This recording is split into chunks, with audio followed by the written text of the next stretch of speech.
ಕ್ಷಣದ ಗ್ಯಾರಂಟಿಯ ಅತಿ ದೊಡ್ಡ ಎಕ್ಸ್ಕ್ಲೂಸಿವ್ ಸುದ್ದಿ ಅಂದ್ರೆ ಅದು ಆರಂಭದಲ್ಲೇ ಸ್ಟಿಂಗ್ ದೃಶ್ಯಗಳನ್ನ ಗಮನಿಸಿದ್ರಿ, ಟೆಕ್ಸ್ಟ್ ಅನ್ನ ಗಮನಿಸಿದ್ರಿ.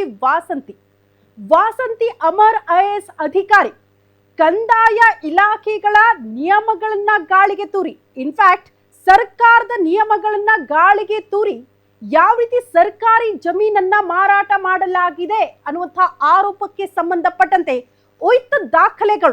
ದಾಖಲೆಗಳನ್ನ ಹಿಡ್ಕೊಂಡು ಗ್ಯಾರಂಟಿ ನ್ಯೂಸ್ ಇವತ್ತು ಸುದ್ದಿಯನ್ನ ನಿಮ್ಮ ಮುಂದೆ ಇಡ್ತಾ ಇದೆ.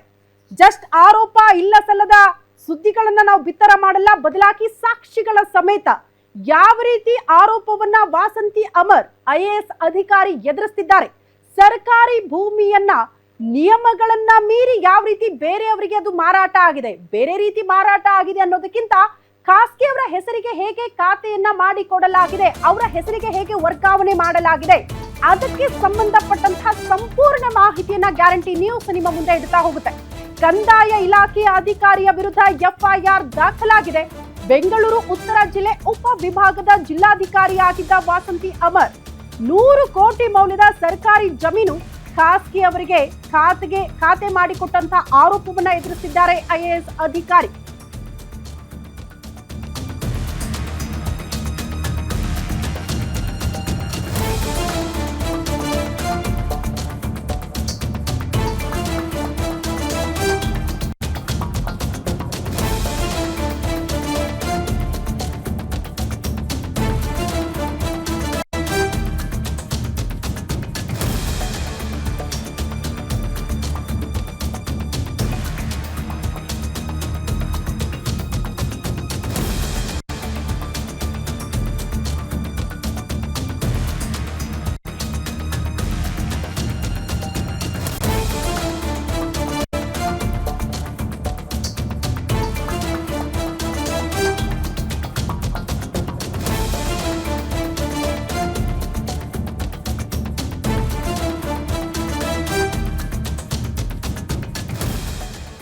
ಹಲಸೂರು ಪೊಲೀಸ್ ಠಾಣೆಯಲ್ಲಿ ಎಫ್ಐಆರ್ ದಾಖಲಾಗಿದೆ. ನನ್ನ ಕೈಯಲ್ಲೂ ಕೂಡ ಎಫ್ಐಆರ್ ನ ಪ್ರತಿ ಕೂಡ ಇದೆ.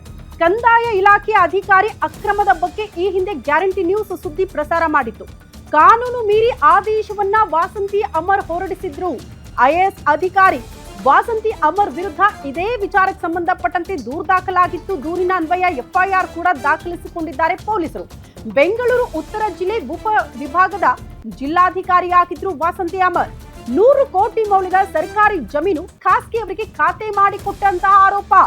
ವಾಸಂತಿ ಅಮರ್ ವಿರುದ್ಧ ಅಕ್ರಮವಾಗಿ ಸರ್ಕಾರಿ ಭೂಮಿ ಮಾರಿರುವಂತಹ ಆರೋಪ ಕೇಳಲು ಸಿಗ್ತಾ ಇದೆ. ಆರೋಪಕ್ಕೆ ಸಂಬಂಧಪಟ್ಟಂತೆ ಏನ್ರಿ ನಿಮ್ಮ ಹತ್ರ ಸಾಕ್ಷ್ಯಗಳಿದೆ ಅಂತ ನೀವು ಪ್ರಶ್ನೆ ಮಾಡಿದ್ರೆ, ಸಾಕ್ಷಿಗಳು ನನ್ನ ಕೈಯಲ್ಲಿದೆ. ಯಾವ ವ್ಯಕ್ತಿ ಬಂದು ದೂರನ್ನ ಕೊಟ್ಟಿದ್ದಾರೆ, ಆ ದೂರಿನಲ್ಲಿ ಉಲ್ಲೇಖ ಆಗಿರುವಂತಹ ಅಂಶ, ದೂರಿನ ಅನ್ವಯ ದಾಖಲಾಗಿರುವಂತಹ ಎಫ್ಐಆರ್ ನ ಪ್ರತಿ ವಿತ್ ಡಾಕ್ಯುಮೆಂಟ್ಸ್ ಇಟ್ಕೊಂಡು ಈ ಅಧಿಕಾರಿಯ ಬಗ್ಗೆ ಇವತ್ತು ಗ್ಯಾರಂಟಿ ನ್ಯೂಸ್ ಸುದ್ದಿಯನ್ನ ಪ್ರಸಾರ ಮಾಡ್ತಾ ಇದೆ. ಒಂದ್ ಮಾತು ಹೇಳ್ಬಿಡ್ತೀನಿ, ಈ ಸರ್ಕಾರಿ ಜಮೀನು, ಸರ್ಕಾರಿ ಜಾಗವನ್ನ ಮಾರಾಟ ಮಾಡಬೇಕಾದ್ರೂ ಕೂಡ 10 ನಿಯಮಗಳಿದೆ. ಜಸ್ಟ್ ಅಧಿಕಾರಿಯ ಕೈಯಲ್ಲಿರುತ್ತಾ, ಜಿಲ್ಲಾಧಿಕಾರಿಗೆ ಕಂಪ್ಲೀಟ್ ಆಗಿ ಅಧಿಕಾರ ಇರುತ್ತಾ ಸರ್ಕಾರಿ ಜಮೀನನ್ನ ಮಾರಾಟ ಮಾಡಕ್ಕೆ ಅಂದ್ರೆ ಇಲ್ಲ ಇಲ್ಲ ಇಲ್ಲ ಇಲ್ಲ ಅನ್ನೋದನ್ನ ಮತ್ತೆ ಒತ್ತಿ ಹೇಳ್ತೀನಿ. ಕಾರಣ ಇದನ್ನ ಡಿಸೈಡ್ ಮಾಡಬೇಕಾಗಿರೋದು ಸರ್ಕಾರ. ಯಾವುದೇ ಸರ್ಕಾರಿ ಜಾಗ ಆಗಿರಲಿ ಅಥವಾ ಜಮೀನಾಗಿರಲಿ, ಯಾವುದೇ ವಿಚಾರಗಳಿದ್ರೂ ಕೂಡ ಅದನ್ನ ಸರ್ಕಾರ ಡಿಸೈಡ್ ಮಾಡಬೇಕು. ಸರ್ಕಾರ ಡಿಸೈಡ್ ಮಾಡಿ ಇಲ್ಲ ಈ ಜಾಗವನ್ನ ಮಾರಾಟ ಮಾಡಬಹುದು ಅಂತ ಆದೇಶ ಕೊಟ್ರೆ ಮಾರಾಟ ನಿಮಗೆ ಇಷ್ಟ ಬಂದವ್ರಿಗೂ ಮಾಡಕ್ಕಾಗಲ್ಲ. ಕಾರಣ ಇಲ್ಲಿ ಮತ್ತೊಂದು ನಿಯಮ ಬರುತ್ತೆ, ಟೆಂಡರ್ ಬೇಸ್. ಟೆಂಡರ್ ಅನ್ನ ಕರೆಯುವಂತ ಪ್ರಕ್ರಿಯೆಗಳಾಗಬೇಕು. ಸರ್ಕಾರಿ ಜಾಗ ಮಾರಾಟಕ್ಕಿಡೆ ಟೆಂಡರ್ ಅನ್ನ ಕರೆಯಲಾಗಿದೆ ಸರ್ಕಾರದ ಕಡೆಯಿಂದ. ಯಾರು ಭಾಗಿಯಾಗ್ತಾರೋ, ಯಾರಿಗೆ ಕೊಡಬೇಕು ಅಂತ ಅನ್ಸುತ್ತೋ ಅಂಥವರನ್ನ ನಿಯಮಗಳನುಸಾರ ಅಂಥವರಿಗೆ ಆ ಜಾಗವನ್ನ ಕೊಡಬಹುದು. ಈ ರೀತಿ ನಿಯಮಗಳಿದೆ. ಈ ನಿಯಮಗಳನ್ನ ಮೀರಿ ಈ ಐಎಎಸ್ ಅಧಿಕಾರಿ ವಾಸಂತಿ ಅಮರ್ ತಮಗೆ ಇಷ್ಟ ಬಂದವರಿಗೆ, ತಮ್ಮ ಆಪ್ತ ಬಳಗದಲ್ಲಿದ್ದವರಿಗೆ ಸರ್ಕಾರಿ ಜಮೀನನ್ನ ಅವರ ಹೆಸರಿಗೆ ಖಾತೆ ಮಾಡಿಕೊಟ್ಬಿಟ್ಟಿದ್ದಾರಂತೆ. ಅದೇ ಆರೋಪಕ್ಕೆ ಸಂಬಂಧಪಟ್ಟಂತೆ ಈಗ ದೂರು ಕೊಟ್ಟಿದ್ರು ಒಬ್ಬ ಅಧಿಕಾರಿ ಬಂದು, ಅದೇ ದೂರಿನ ಅನ್ವಯ ಎಫ್ಐಆರ್ ದಾಖಲಾಗಿದೆ. ಪ್ರಮುಖವಾಗಿ ವಿಷಯ ಹೇಳ್ಬಿಡ್ತೀನಿ. ದೂರಿನಲ್ಲಿ ಮೊದಲು ಉಲ್ಲೇಖ ಆಗಿರುವಂತಹ ಅಂಶ, ಹಲಸೂರು ಗೆಸ್ಟ್ ಪೊಲೀಸ್ ಠಾಣೆಯಲ್ಲಿ ಒಂದು ದೂರು ದಾಖಲಾಗುತ್ತೆ. ಅದು ಕೂಡ ವಾಸಂತಿ ಅಮರ್ ಅವರ ವಿರುದ್ಧ. ವಿಷಯ ಏನಪ್ಪಾ ಅಂದ್ರೆ, ಬೆಂಗಳೂರು ಉತ್ತರ ತಾಲೂಕು ದಾಸನಪುರ ಹೋಬಳಿ ಹುಚ್ಚನಪಾಳ್ಯ ಗ್ರಾಮದ ಸರ್ವೆ ನಂಬರ್ 8ರಲ್ಲಿ 10 ಎಕರೆ 20 ಗುಂಟೆ ಸರ್ಕಾರಿ ಜಮೀನಿಗೆ ನಿಯಮ ಬಾಹಿರವಾಗಿ ಖಾತೆ ಮಾಡಿಕೊಟ್ಟಿದ್ದಾರೆ ಈ ಅಧಿಕಾರಿ.